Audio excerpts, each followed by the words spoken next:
Okay, let's go on. The title of this is The Significance of Insignificance. That's probably a little hard to understand, but I wrote that.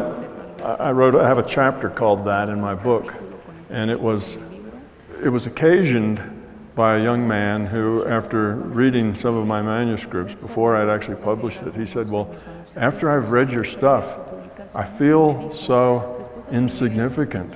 I feel like everything I do is insignificant.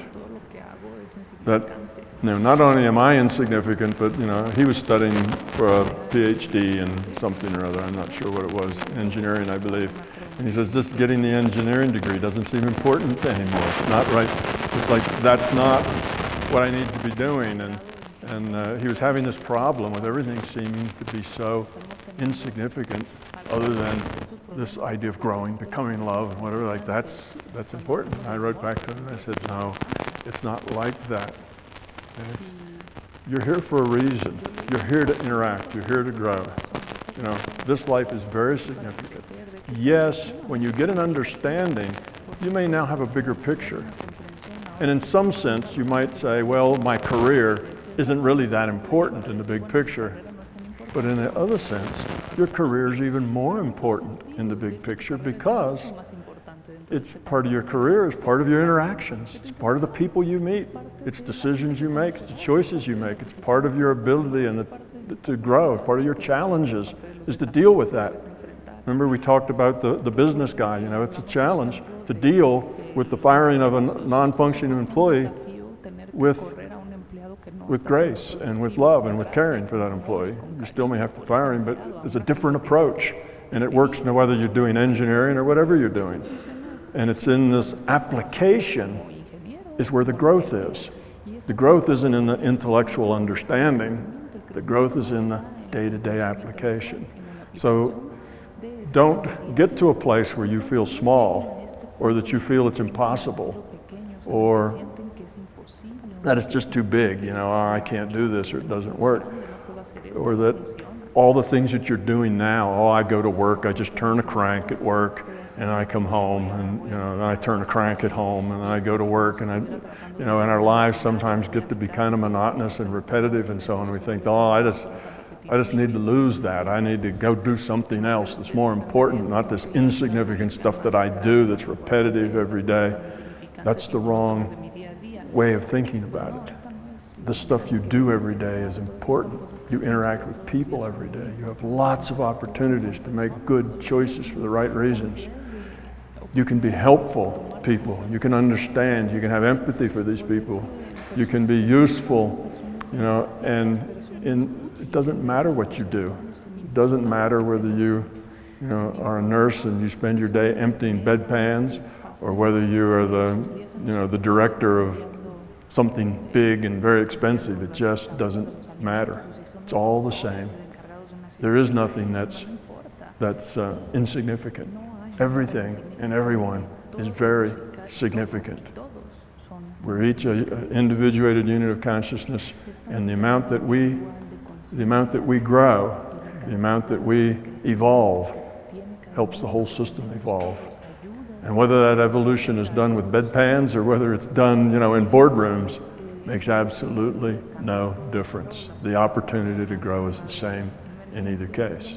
So don't ever get to a point of feeling insignificant, and that your work is insignificant, and that this mundane life you live is insignificant. It's not as mundane as you think. Once you start living in the moment, there's nothing mundane about it. It becomes more alive, and you become more of a part of it, and that renews it, and it becomes more significant. Okay. The second thing I want to, I'd mentioned just once, but I'd like to talk a little more about, is that this, and it kind of goes along with what I just said, this is a philosophy of engagement, not a philosophy of withdrawal. This is not an understanding that's cerebral and intellectual. This is an understanding to use, to apply to your life. If all you do is get the intellectual gist of it, and you understand every word I say, even if you memorize every word I say and every word in the book, it won't help you one little bit. That's not what's going to help you. What helps you is the application in your life as you interact with other people. That's what's important. That's where the action is. So when we talk about, well, you need to be detached, what we mean is you need to not have your ego involved. You can be very much attached in the sense of you're loving and you're caring and your compassion attaches you very much. That's fine. That helps you. If your ego is attached and your fear is attached, that's harmful. So you can be passionate in this. You can be committed, and you are important. And whatever it is you do in life, whether you stay home and take care of a house or whether you go out and move mountains, it's all significant. It's all very significant. And it's all just as equally likely to help you grow up as anything else. So this idea of kind of class and position and whatever, there's no advantages here in that. All the advantage is generated by yourself. Okay, not by anything you do or don't do. Okay, so that's kind of a fundamental thing. We're not here just to give you a lot of ideas and send you home with a gee whiz, that was kind of neat, and then go on with your regular life the next day and forget all about it. Then I will have failed. But if you go home with some kind of idea that these are interesting things and I'm going to experiment with it, I'm going to try, I'm going to see if my life will get better if I change my attitudes toward things, then I will have succeeded. So that's kind of how I see that. It's not an intellectual thing, it's a doing thing. Let's see. Oh, the last thing to underline is that, I think I've said this before, but it's kind of an important concept, and that is you do not have to change your environment at all. Some environments may be easier than others in which to meditate, in which to grow yourself, but all environments are acceptable. You can make progress in any environment. So this sense of, I'm stuck here. I'd like to do this stuff, but I really can't. It doesn't fit in. I can't find the time. I'm just stuck. That's an excuse, and not really a very good one. Whatever your situation is, whatever you do, however hard, however easy that is, you can do this. It is not about changing your life. When I first was doing these, I had lots of people saying, well, yeah, that sounds good. I should quit my job and become a monk someplace, and maybe I could do this, but I can't do that, so what's the point? You see, that's just an excuse. You don't need to quit your job and become a monk or a nun, or make spirituality or meditation your point of your life. They shouldn't be. Meditation's just a tool. It's a tool for your growth. It's a tool that you can outgrow. And another thing, I guess I should tell you about meditation, is if you have trouble meditating, if you try this, and after a month you just can't keep the thoughts out of your mind, there are some technologies that will help you, sort of like training wheels on the bicycle. And you can make these yourself. You can buy them, but you can make them just as easily and they will work for you. If you Google binaural beats, B-I-N-A-U-R-L, aural as in sound, binaural beats. If you do that over Google, you'll get lots of things. And pick a site where you can create your own binaural beats. Many sites will do that, and they'll ask you things like, let me explain what a binaural beat is. A binaural beat is a technology where we put one frequency in one ear with a headset. You're wearing a headset. You have one frequency here, say 100 hertz, another frequency here, say 104 hertz, and those sounds mix at the corpus callosum, which is the center between the two hemispheres, right down between the two hemispheres. That area is called the corpus callosum. And these signals mix there and produce the beat frequency, which is the difference between the two frequencies. So 100 and 104, you get a 4 hertz beat signal. Your brain will entrain to that 4 hertz beat. which means if you were wearing an EEG, brainwave monitor, the energy would start to all go toward the theta state, which is around 4 hertz. So that's puts you, it kind of pushes you gently into a theta state, which is a really good meditation state. So if you just have a lot of trouble, part of your trouble will be that you've never really experienced it, so you're not quite sure what it is it's supposed to be and what it's supposed to feel like and how it is. And without that recognition, how do you know if you're doing it or not? You know, one of those problems. Then Google the binaural beats, go to the site where you can make your own. You can just record it on your computer, and then from your computer you can put it on you can download it to your iPod or some player. And what you want to do is find a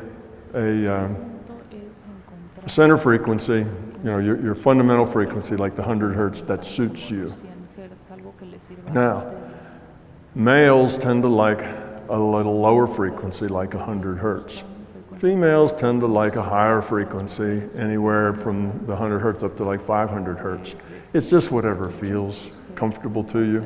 Something that feels sort of relaxing. Don't pick anything that makes, that jangles your nerves. Pick something that sounds okay. And then you want a difference of 4 hertz. So if you pick 500, then it would be, say, 500 and 504. Or 496 or 500. What it doesn't matter, as long as the difference is around 4 hertz. And if you want to get really picky, it's actually something like 3.875, but now you're cutting hairs, it doesn't really matter. Somewhere around 4 hertz, that's a theta state.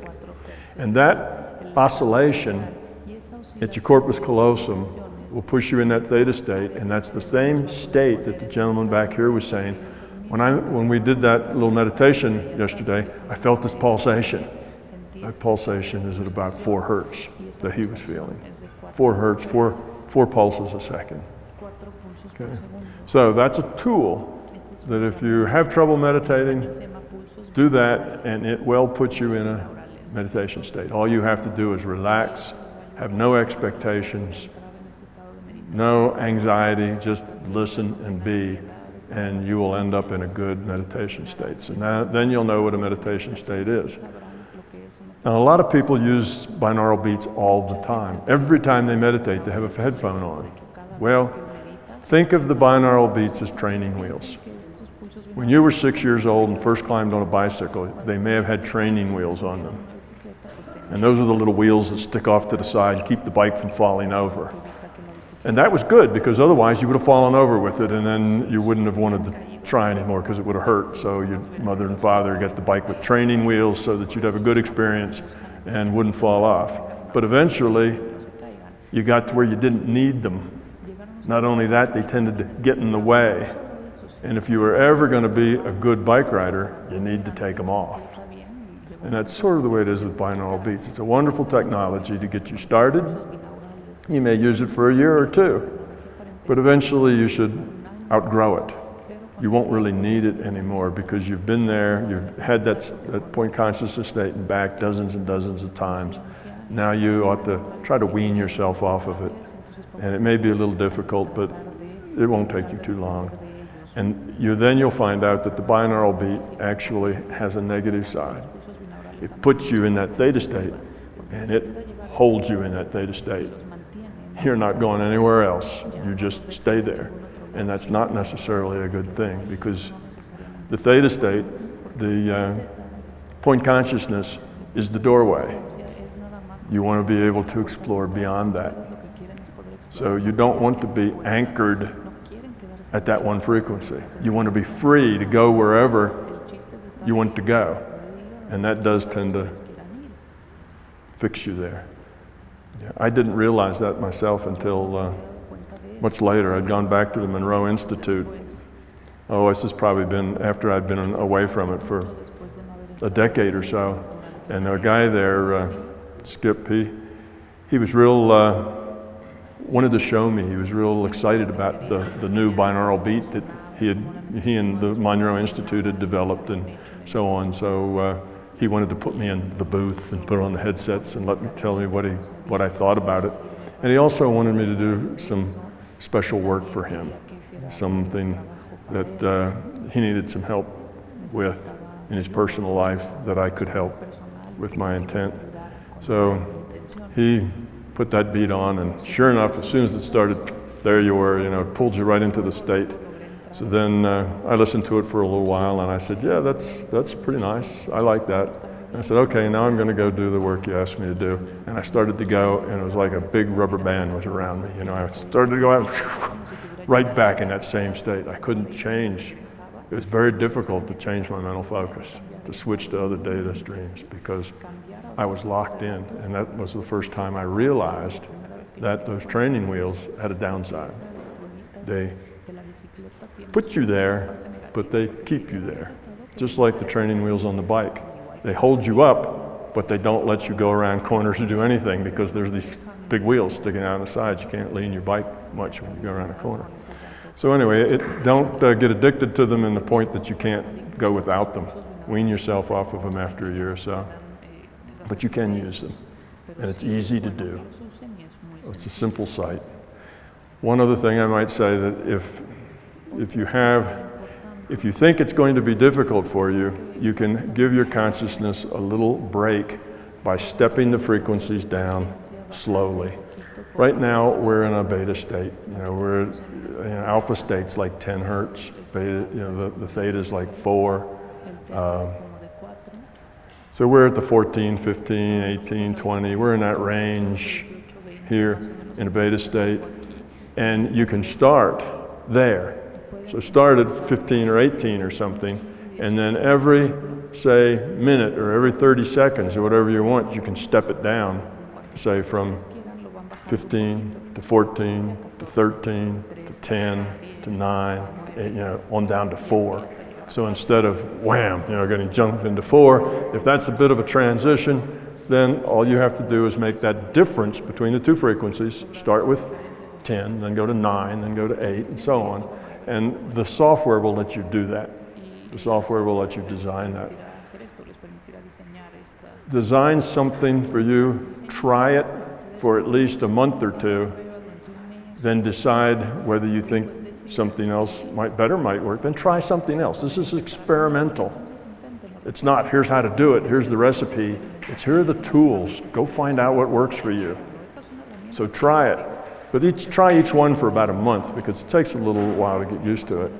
And then if you try this and try that, then you may find out after 10 tries that number 3 was really the best one. Well, then stick with number 3 for a year or two, but then after a year or two, try them again, because you're different now.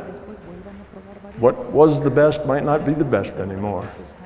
And after you've done it for a while and you've gone, then the step downs start to be just tedious. You don't need them. You just go there and that's fine. But sometimes some people get a little lost when it goes too fast. So these are all just technologies and things for you to play with. And it may take you 2 years or 3 years to settle out on exactly what works best for you.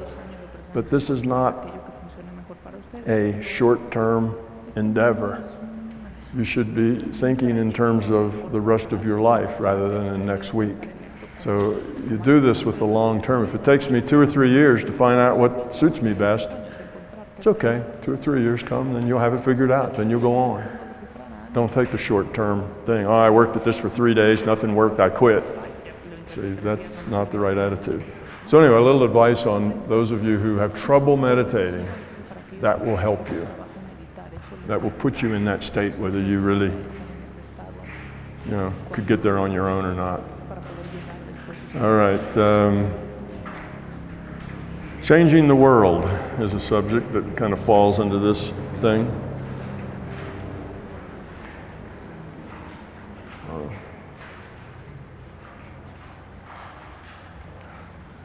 We often want to change the world. We feel the need to do something important, to do something significant. What can we get involved in that's really going to make a difference? We have that sort of an attitude, and we join organizations, we do other things, we give money to this group or that. We want to make a difference. We want to be part of that solution. So what can we do to make a difference in the world? How do we change the world? The most potent and important way you can change the world is to change yourself. It sounds a little unbelievable. What a little old me, changing me, how would that affect the world? That is the most potent way that you can change the world, is to change yourself. Because as you grow up, you affect everybody around you. As you grow up, you kind of help everybody around you grow up. And that will help them grow up, and then they'll help other people to grow up. And that's the biggest thing you can do. And it's the only change, like I say, you can make in people. Now we have sometimes, we want to make political changes. We want to make changes at work and other things. But the fact is that those changes, we're having some hail out there, aren't we? Yeah. Can everybody still hear okay? Are we all right? Okay. Well, those changes, those kinds of changes that you might want to make that are institutional or political, those changes are generally not long-term. Those changes are just temporary. If you change, we work real hard at politics, so we change who's in office. And then we're mostly disappointed because whoever's in office, it seems to be more of the same than it is something really very radically different. The changes are short-lived, and even if that change, that political change, is radically different, that person can only stay in that job so long before he's either too old or whatever and is gone, and then somebody else. So those kinds of changes are temporary.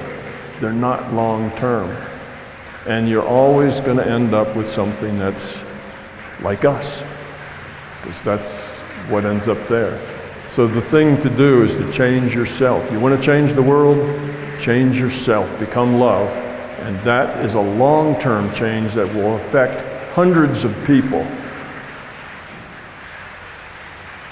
Because if we can change the way people think and the way people feel and the way people approach life, if we can make this, if we can spread this idea that love is the answer and that this is how we interact, all those other problems will fix themselves. All your political problems will go away if the majority of the population is not fear-based. All those institutional problems will go away. All of those food problems will go away, the corporate problems, all the things that we now sit around and gripe about, those big things that are out there in our environment that we can't change, but they get us, they hurt us, they give us poor quality food because it's more profitable than high quality food, or what they're doing in the schools to our children, or what they're not doing for the education and the politics, and what they're not doing, and how the poor people never get a break, and on and on and on it goes, and we talk about all this stuff, but all of those problems will solve themselves if first you solve the problem of fear in individuals. So you see, if we had a population, or even 2/3, or even 1/3 of a population, because the 1/3 of the population would suck in the other 2/3 just by example.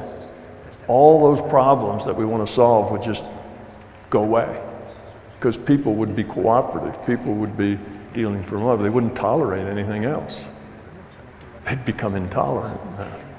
Just a joke. They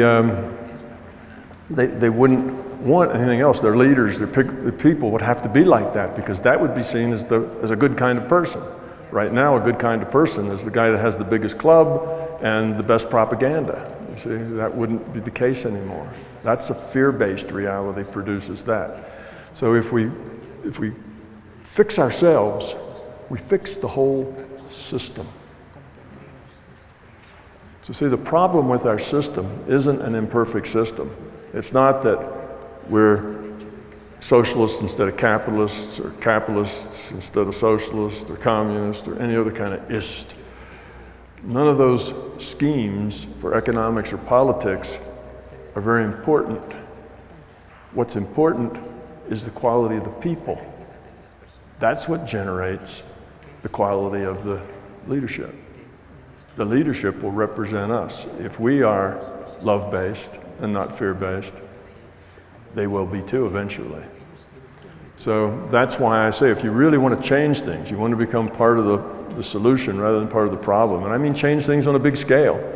It's really true that just by you growing yourself up and becoming love, that's the biggest contribution you can make to the rest of the world, is to become part of that, because that's the solution. You see a bunch of communists who are entirely love-based, and a bunch of capitalists who are entirely love-based, and a bunch of socialists who are entirely love-based all turn into be the same thing, because they all care about, they all care about each other. It all morphs, it all evolves then into the same thing. We need these structures to regulate our violence. We need these structures to regulate our bad attitudes, our greed. That's why we need the structures. That's what most of our laws do. They regulate our bad decisions, our fear, our violence, our greed. I want what you have. So we have laws that prohibit that. If we didn't have people who were very fear-based, we wouldn't need all those sort of things, you see? So the system itself is not all that relevant. It's the people, and whether they're fear-based or love-based, it's important here. The rest of the problems, the inequality of income, the racism, the discrimination, and all of that just goes up like smoke. It vanishes on its own. So though it's good to root for those causes and be a part of them and give your money to them and give your time and energy to them, realize that what you will accomplish through that means is temporary. You'll change leadership, and that'll change again, and eventually your leadership will represent the people, and if the people are fear-based, so will be the leadership. And if the people are love-based, so will be the leadership. That's how we create our own reality. So you want to live in a love-based reality where everybody's cooperative and they care about each other, then you have to change yourself. Which, fortunately, is the one thing you can do, is you can change yourself. All right, let's see.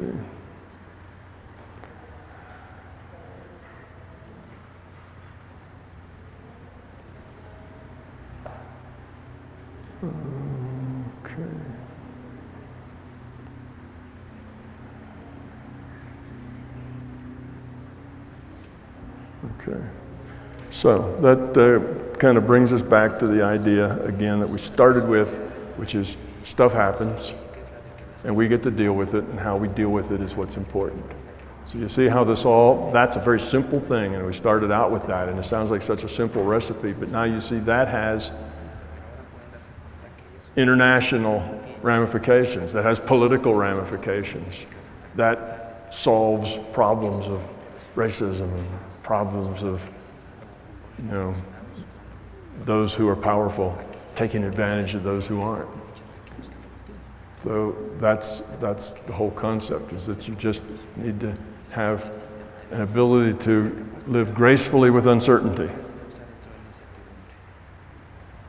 Because that's a lot of it, is living gracefully with uncertainty. You have uncertainty, you want to go out and fix it and make it certain. Live gracefully with that uncertainty and deal with it as it happens. Learn to accept it. All right.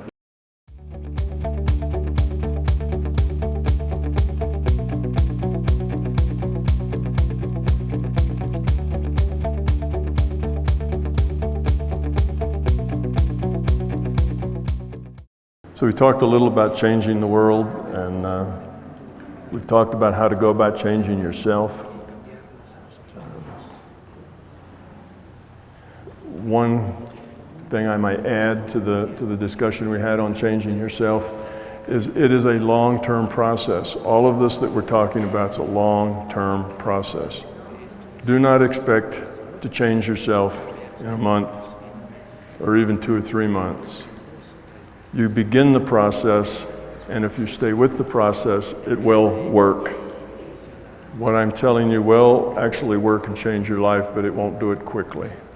And you do have to have courage. When you face that fear, your initial response is going to be to turn away, to go back, to leave it alone. It's frightening. to change yourself, because yourself is what you know. All right, your life might not be perfect, but at least you know it works. If you're going to change yourself, you're going to be something different, and you don't know whether that's going to work or not. That's frightening. That's uncertainty. And one of the most fundamental things we fear, and when you look back at what your fears are, you'll find that uncertainty is one of the biggest fears that we have. We don't like change because change is out of our control. Once we're changing, what are we going to be? What if it's worse than what I am now? And the instinct is to run away. Don't change. Oh, you start making excuses. Oh, it's okay. It's really not so bad. I don't mind it the way it is. It's not really me anyway. It's really the other people that need to change.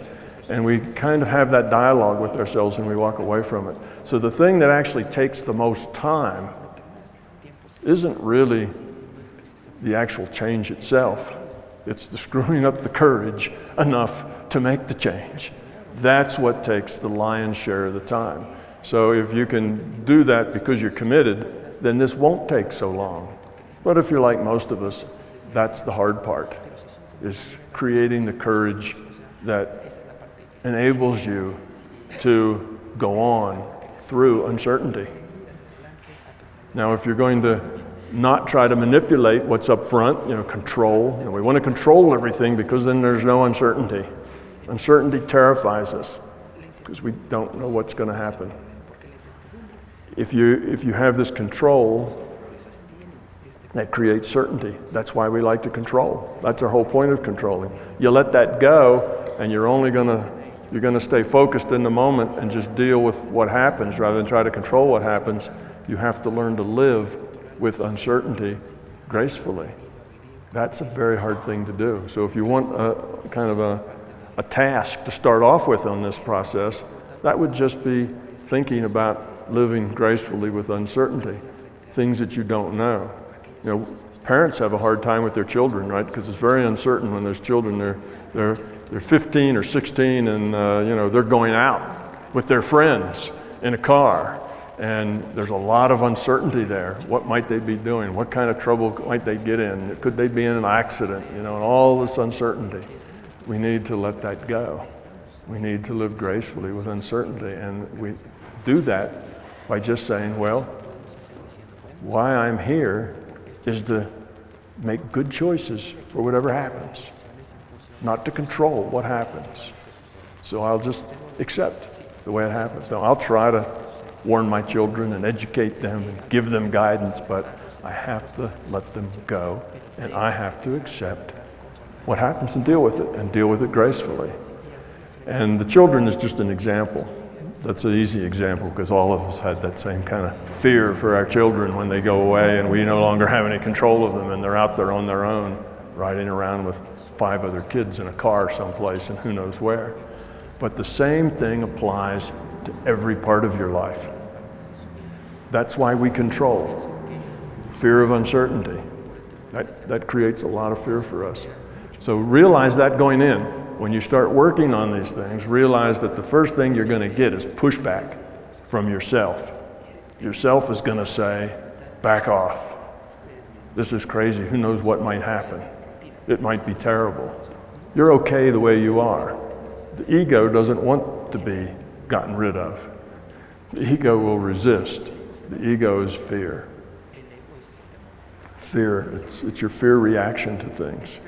So expect that. Expect that pushback. That's where it requires courage and focus and what's the right word? Maybe dedication. That you're going to do this, that this is important. And if you don't have that, it won't work. So you have to be ready to make those changes. Until you're ready, it won't happen. So that is a thing that must be dealt with, is the pushback you'll get. But stay with it. It will. And the hardest time, the most difficult time you'll have is initially. The very first times you try to locate your fears and find them identify them, and then stand up to them with courage, that's the toughest time you'll have. If you do stand up to them, it just gets easier and easier and easier to find those fears and get rid of them. The first ones are the hardest. So you got to have courage there and be strong.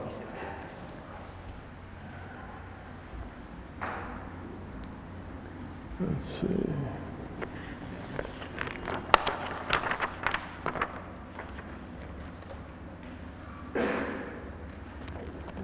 Okay. All right, let's, I'm trying to fill in some things here that we mentioned earlier, but we just kind of glossed over them. I just mentioned them, and now I want to talk a little bit more about them.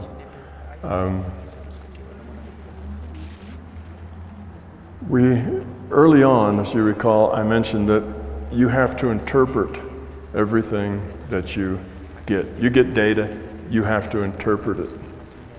Okay. That has a more far-reaching implication than you might think. Because you interpret information, the result that you get of your interpretation is colored by your own understanding and your fear and whatever. So you not only have to be skeptical of everything that comes to you from the outside, but you have to be most skeptical of all of the stuff that comes from you from the inside. How much of what you get is not really the truth as you see it in your reality? How much of it is just your interpretation? So this is where the skepticism helps. Not just skeptical of what's out there, but skeptical of what you get. Be very skeptical of the things that happen to you when you meditate. The things that happen to you if you go out of body. You need to be skeptical of these things. You need to say, what was that? What just happened there? What's the meaning of it? All right, I know I saw it like this and I felt it like that, but what's the real significance here? What was it? Because you colored it.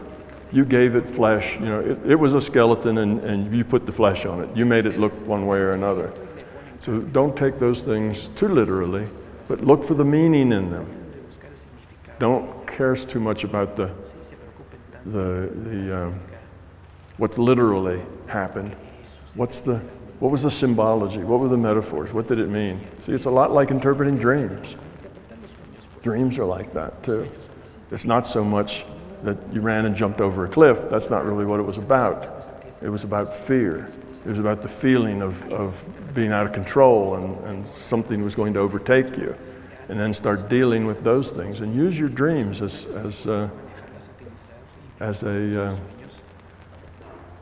kind of a springboard to help you do this. You can solve a lot of these problems in dreams as well as solve them here. Dream reality is another reality for you to work in. Okay, guys.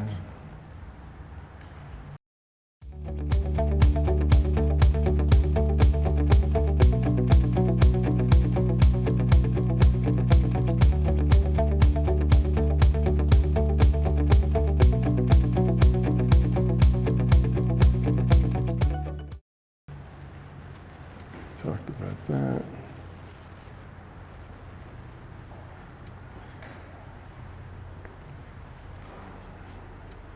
Okay, here's a point we haven't talked about yet. Negative. We have to be careful about the words we use. Okay, particularly negative words. You hear me say things like, you need to get rid of your fear, you need to get rid of your ego, your beliefs, your needs, your wants, desires. And sometimes people in their head say, oh, desires? I need to get all my desires? What about my desire to grow? You say, well, it's not that there's an inconsistency there, is that words are not all that precise. And we have to not get too wound up around the details, but look between the lines for what's important. Let's see. Wants, desires, and expectations. Must these always be negative things? Wants, desires, and expectations? No, not for parent and child relationship, not for a employer-employee relationship. If you're the employer, you'd better tell your employees what you expect, what you desire for them to do, right? What your needs are, because they need to know that. So in that sense, these are good things. My point is, don't get wound up around the words and then get dogmatic about what the words mean. You have to be open here. So it depends on context, on the context. If you have the context of I want you to do this or I want you to be this, that's a demand, okay? If instead you think, I'd like to set up an environment that will help you make better choices, okay? Add clarity to your process. I want to offer valuable information, insight, experiences, or an opportunity without any pressure, without any specific advice, so that you can make the best choices possible. You see, if you approach that way, that's a gift. If you approach with, here's what you should do, here's the choices you should make, this is the way you should be, and this is the way you think, that's a demand. That's your demand, and it's coming from your ego because I want you to be this way. The idea that I will give you the gift of an environment that lets you make your own decision and lets you have the consequences of that decision, and however it helps you grow up. You see, that's a different kind of thing. So in either one, you could talk about, these, needs, beliefs. Even the word belief. We've talked about belief being one of the big problems because it's a trap. But even there, you can't be dogmatic about the words. I've had people write to me and they say, well, I disagree with you about belief. This belief is real special to me because whenever I get to something that I'm not sure about, I have a tentative belief. I say, well, I'm gonna believe this until I find out differently. But I'm still open to finding out differently. So my belief is just a tentative belief, and I then build probability, I guess, around that belief, how much I should believe it or how little I should believe it, and the belief can come or go. Well, I listened to that, and he was saying, well, belief is good. That's how I deal with problems, And I said, well, that's just open-minded skepticism. It's the same thing. You're just calling it belief. So you can use these words in many ways. The words themselves are not bad. It's the context. You have to look at the context. So in some contexts that people use, belief is just fine because they don't mean that they're going to believe it and then throw everything else out. They mean they're going to temporarily believe it till they find out more about it. It's just open-minded skepticism in another form described by belief. The important message is here is don't take any of my words or any of the things I tell you dogmatically. I hear that sometimes. Oh, Tom said that, you see, and it's like, no. It's not what Tom said. What does it mean to you? What's its significance? The words are not important. The ideas are important. If my idea of open-minded skepticism is your idea of, temporary belief or whatever, then fine, that's a really good idea. Use your own words. Use your own metaphors. You don't have to use my language. You don't have to use my metaphors. There's no real advantage in that. You don't have to use my model. In fact, my big toe, the purpose and point of my big toe is to help you develop and generate your big toe. Your big toe is really what's important, not mine. This comes out of my experience. Your experience can't be my experience. We have different experiences. You have to build your own philosophy, your own big toe. And it has to be functional, and if you have open-minded skepticism or temporary beliefs or whatever you want, then develop what works for you. But don't say, all right, I've developed this works for me, I'm done. You're never done. You develop what works for you and you're still skeptical. There's very few things in your assessment of reality that should have probabilities of 1 or 0. A 1 saying, absolutely, that's it. that is it, that'll always be it, it's a 1. Probability that that is truth is 1. The probability that that is truth is 0. These are the always, never kind of words. Always, never, forever, all those things turn out to be not so helpful words. If you stay skeptical, then you build your own big toe and you say, well, now this is the way I think the world works, but I'm open to change. And I think I'm probably right, maybe 0.7, 0.9, 0.99, but hardly ever 1. 1's a problem. 1 means you reject other things because you're certain. So it gets us back to living gracefully with uncertainty. If you actually approach the world with this idea of open-minded skepticism, that means you have to live with uncertainty. That's what the skepticism does. It says, you're not certain. I think this is the way it works. This kind of makes sense to me, but I'm open. It might change. Now you can learn. So it's not my big toe. It's not my words. And certainly don't turn my words into any sort of a dogma. It's not your big toe. That's why I named it my big toe. You see, it wasn't because I was so proud of it that I wanted you to know it was mine. It's my big toe. It's my big toe because it's my experience that developed it. You have to develop your own big toe that's your experience. Because if you want to go forward on the basis of my experience, that's a belief. Well, you can do it as a temporary belief, right? That's open-minded skepticism. You can take that step and say, well, that's the best thing I've heard. I'll go with that till I hear something better, but always test it. Don't just accept it. Question it, test it. You can't do that if you don't make an effort to do it and apply it. If it's all up in your head, then you can't even test it, really. And you're stuck. What can you do? Nothing. You can believe it or you cannot believe it. Neither one's of any value, and you're stuck there. So when I tell you you need to actually get involved and work with this, if it's going to be of any value to you, you have to do that. You have to generate your own big toe. Mine's just a stimulus, maybe a guide to go by, kind of a template to look at, but it's not yours until it's your experience.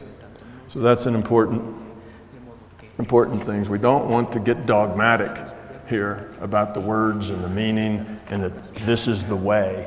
This is not the Bible, this is not the way, and these are the words, and it has to be this way, and don't look at this that way. Look at this as suggestions, opportunities, things to explore, things to try. If it makes your life better, keep doing it. If it doesn't, alter your approach. If it still doesn't, leave it alone. Go someplace else. There are literally thousands of paths that you can get that'll take you to the same place. You might want to go join a monastery. You might want to take this course or that course or read these various things. They all have different paths, but it'll all take you to the same place. And all of those paths are valid. It's not like this is the best path. This may be the best path for some people. Other people, some other path might be a better path for them. It might suit them better. So always stay open to the path you take. And once you take a path, always be open to changing it some other way. So now what I'm doing now is I'm creating a lot of uncertainty, you see, in your minds. I'm creating a lot of uncertainty because you were looking for an answer, and here's the answer, and now and you start to go, okay, I got the answer now, that feels good. I don't have to keep looking for that. I've got the answer, and now I'm telling you, you have to create your own answer. It has to be your answer. So now you're back in uncertainty. You don't know what your answer is because you're still in the process of becoming. Live gracefully with uncertainty. Say, okay, I'll be me. I'll apply these things just to see how it works out. It'll be an experiment. I'll see if this guy's telling the truth or not. I'll do my own meditations and see what happens. So that's the way I want you to leave here, not with hook, line, and sinker, right? That's not it. I don't want you to do that. I want you to leave with the idea that now you have a way to go out and be yourself in any way you wish to do that, but now you've got a little more information, a little more insight about what that might mean and who you might be with yourself and where you might want to take yourself and why you might want to go there. But you still have to decide what and how and when and where you're going to do it.